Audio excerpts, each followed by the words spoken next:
Ever since the introduction of the runner on second base at the beginning of extra innings in Major League Baseball, better known as the Manfred Man, and we'll be calling it that in this video, extra inning ball games in baseball have been a lot different than we're used to seeing. Obviously, you have that runner on second base with no outs, but this made it so there are some very, very strange blunders from this specific rule that made the Mariners and Yankees game on August 9th, 2022 the most insane extra inning ball game I think I've ever seen. I've never seen teams make this many mistakes in extra innings, and the Mariners will go on to win this game, but the way they did it made this an instant classic and one of the most requested videos from our fan base on this channel. As we hop in here to the top of the 10th inning, we have Andrew Benintendi on second base, Josh Donaldson hitting, Paul Seawall on the mound with no outs. Now, Josh Donaldson has worked it back to a 3-2 count. Seawall has now thrown 6 pitches, and he's going to go ahead and throw this last pitch here to Donaldson, and it's going to hit him in the back. Now, for some reason, Josh Donaldson thinks this is on purpose, so you could just see him. Look at him.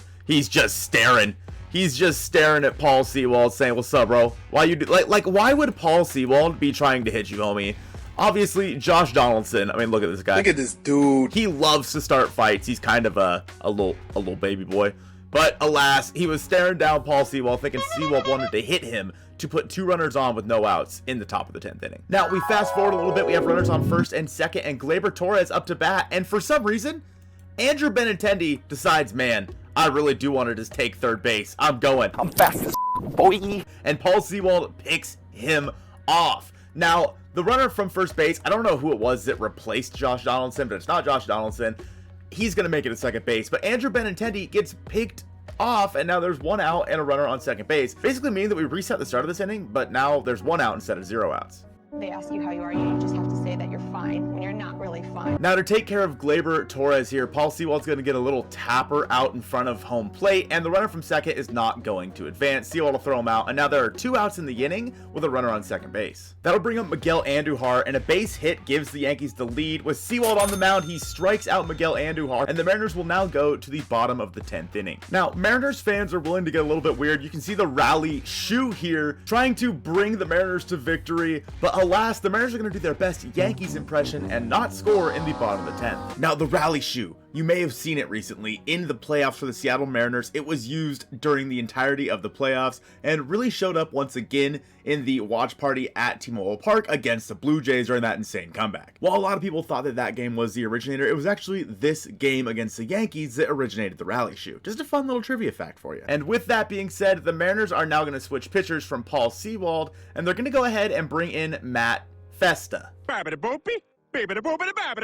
You have Miguel Andujar starting at second base in the top of the 11th inning with Festa on the mound, and leading off is going to be Aaron Hicks. With Miguel Andujar on second base and Aaron Hicks up to bat, Hicks is going to hit a ball on the button, line out to the second baseman, but the second baseman is going to be able to throw back to JP at shortstop and get Miguel Andujar doubled off for a double play in the top of the 11th inning, and now the Mariners have 2 outs with nobody on in the top of the 11th.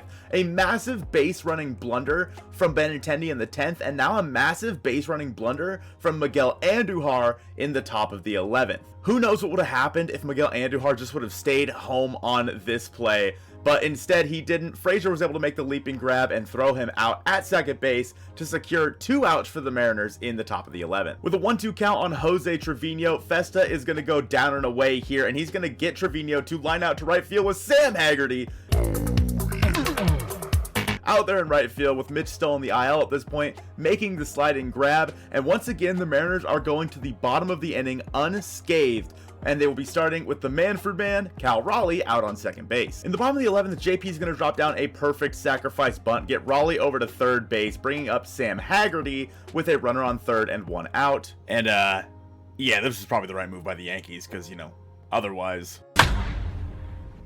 And after that, promptly, Carlos Santana decides to do what the Mariners are doing best right now and grounds in to an inning-ending double play, ending the threat in the bottom of the 11th, and now we go to the top of the 12th. And this inning is going to be more wild than the other 2 combined. Matt Brash is now on the hill, and Mitch Haniger's in the outfield. I was wrong, he's not hurt. And Matt Brash does some wizardry. You're a wizard, Harry. And gets the ball behind his back and gets the runner on second base in a rundown, the 3rd base running error that the Yankees have made in the last 2 innings. And here we are again with the runner in between first and second, also making a base running blunder here. As you can see, the Mariners get him in a rundown. He goes out of the baseline, and that's another double play for the Mariners on 2 consecutive innings where there are base running mistakes. Now they get the runner here in the rundown between second and third, and it looks like they miss him here, but if I'm being honest, I think that he might have been out of the baseline. But speaking of out of the baseline, we have the runner between first and second, who instead is most certainly out of the baseline. As you can see, Jose Trevino's on third base like, man, I wasn't out of the baseline. Yeah, homie, you were out of the baseline. That is a double play for the Mariners, and another 2 crazy, insane base running blunders by the New York Yankees in the extra innings when they have a runner on second base to start the inning. Brash makes this insane play behind the back. I have no idea how he did this, and we're going to look at it a couple more times. You can see they're calling him out of the base paths right there, Jose Trevino, and then Suarez decides, I'm going to get the guy running to second base, and he runs out of the base paths as well. Adam Frazier misses the tag, but Haggerty motions, and the umpire agrees that the runner is out of the baseline. So let's take another look here as the Mariners did at Jose Trevino going from second base to third base. And as you can see, it does seem like he's out of the baseline here. And even though maybe they're calling that Suarez got the tag on him, it doesn't really matter. The fact of the matter is Jose Trevino was out, the runner running to second base was out, and now it brings up DJ LeMahieu. Matt Brash has a little bit of wizardry back up his sleeve, and he's going to go ahead and strike out DJ LeMahieu here and end the top of the 12th inning, sending us to the bottom half. We have already seen like 3 or 4 base running blunders from the Yankees in just these couple of extra innings alone. Now let's watch Matt Brash here once again behind his back, grabbing this. I don't know how he did it. It was all pure luck on this play. He was just hoping that he was going to get the ball, and lo and behold, it didn't take any funny hops. It went exactly where he needed it to go, and the Mariners were able to turn the double play to start that inning.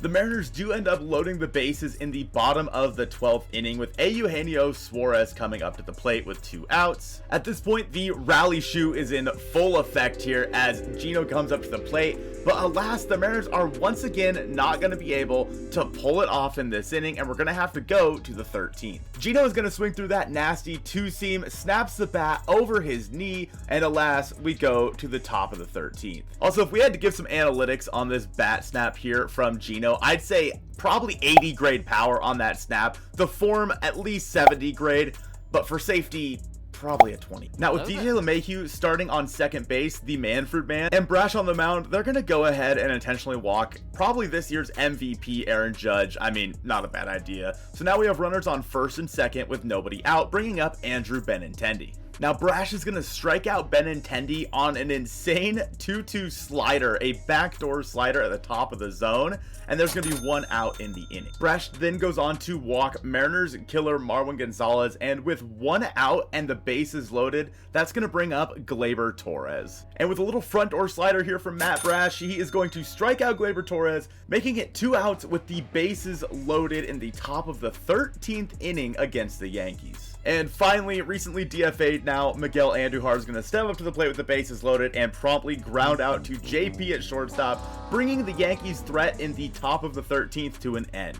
Now, not everybody has rally shoes. This guy's got the cap on sideways, and I think it's a really good look. I might start wearing my hat like that normally, but the rally shoe probably is better here. All these kids are definitely up way past their bedtime, by the way. And something's in the water in Seattle. As you can see, these folks here, they are getting down and jiggy with them bad selves. I don't know what the heck she's doing. That looks like me at my 5th grade prom. And now we have 2 shoes. We have the double rally shoe on this guy's head. The rally shoe is going to come through here. So it turns out we need to put both of our shoes on top of our head. Mariners start out with a runner on second base and Jonathan Loaisiga up to pitch and Cal Raleigh at the plate. And Raleigh's going to bop a ball into right field in front of Aaron Judge and make it runners on first and third with no outs. After he strike out to our boy John Paul Crawford, Sam Haggerty, Barry Bonds himself, is going to get the Barry Bonds treatment and get intentionally walked for the 2nd time in the game. I guarantee that is the first time that Haggerty has ever been intentionally walked twice in one game.